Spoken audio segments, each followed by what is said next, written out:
নাই আজি আমাৰ ইয়াত এটা গ্ৰুপে মানে প্ৰতিবাদ কৰি আছে কি যে আমাৰ ইয়াত যেটো লংকা ৰেলৱে ষ্টেচনত আমাৰ ফ্লাইওভাৰ যেটো কেৰিং হয় সেই কেৰিঙত তেওঁলোকে এটা ইয়াত আমি বেনাৰ দেখা পাইছোঁ তাত তেওঁলোকে লিখিছে যে বিষাক্ত সামগ্ৰী ইয়াৰ পৰা কঢ়িওৱা হয় কথাটো সঁচা আজি আমি কেইবা বছৰৰ পৰা আমি ইয়াৰ প্ৰতিবাদ আমি স্থানীয় ৰাইজ ইয়াত আমি সকলোৱে প্ৰতিবাদ কৰি আছিলোঁ যে আমাৰ ইয়াত এইটো বন্ধ হ'ব লাগে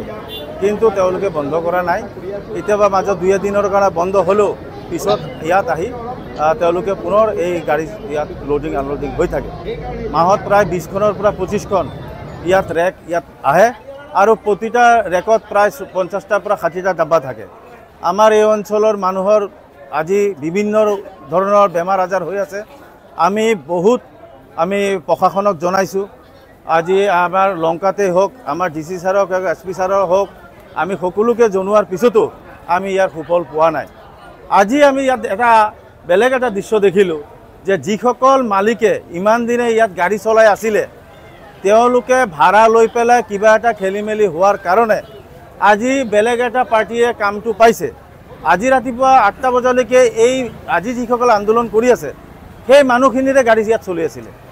কিন্তু আমি এটা দেখিছোঁ সেই মানুহখিনি তেওঁলোকৰ গাড়ী কমপ্লিট হৈ যোৱাৰ পিছত আজি যেহেতু 1 তাৰিখ বেলেগ এটা পাৰ্টিয়ে কামটো পোৱাৰ লগে লগে তেওঁলোকে ইয়াত প্ৰতিবাদী সভা ইয়াত তেওঁলোকে আয়োজন কৰিছে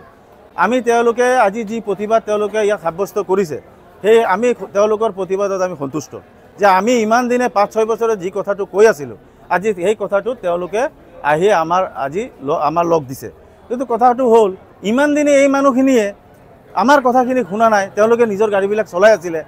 আজি যেতিয়া বেলেগ ঠাইৰ পৰা গাড়ীবিলাক আহিলে তেওঁলোকৰ ৰেটৰ লগত নিমিলাৰ কাৰণে আজি তেওঁলোকে কৈছে এইবিলাক বোলে বিষাক্ত সামগ্ৰী তা আমি এটা আশা কৰিম যিসকল মালিকে আজি ইয়াত এটা প্ৰতিবাদী মঞ্চ বুলি এটা নাম দি পেলাই আজি ইয়াত যিসকল আহি বহিছে আমি তেওঁলোকক ধন্যবাদ জনাইছোঁ আমি অনুৰোধ এটাই থাকিব যে আগন্তুক দিনত যাতে তেওঁলোকৰ ভিতৰত যদি আকৌ আণ্ডাৰষ্টেণ্ডিং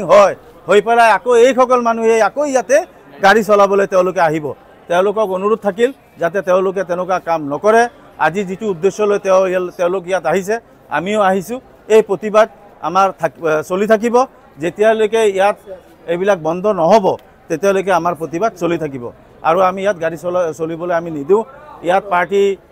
আগৰ পাৰ্টি হওক পিছৰ পাৰ্টি হওক সেইটো আমাৰ দেখিবলগীয়া কথা নহয় আমি জানো যে আমি এই অঞ্চলৰ ৰাইজে বিভিন্ন সমস্যা আজি আমাৰ ল'ৰা ছোৱালীবিলাক স্কুলত যাব নোৱাৰে আমাৰ এটা সৰু গাড়ী এই অঞ্চলত আহিব নোৱাৰে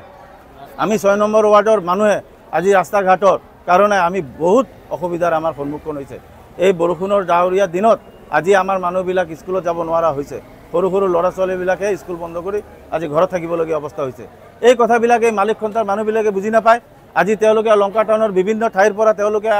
ইয়াত আহি গাড়ী চলায় আজি তেওঁলোকে নিজৰ স্বাৰ্থ সিদ্ধি নোহোৱাৰ কাৰণে আজি তেওঁলোকে আন্দোলনত নামি পৰিছে আমি যি কি নহওক আমি তেওঁলোকক অনুৰোধ জনাম যাতে তেওঁলোকে যি আন্দোলন আজি আৰম্ভ কৰিছে সেই আন্দোলন যাতে চলি থাকে যাতে ইয়াত যিটো আজি তেওঁলোকে বন্ধ কৰিব আহিছে সেইটো যাতে বন্ধ হয় আমি আমাৰ মানুহখিনি যাতে সকাহ পায় আৰু আমাৰ যি মহিলাসকলক মিছা কথা কৈ পেলাই আজি এই ইয়াত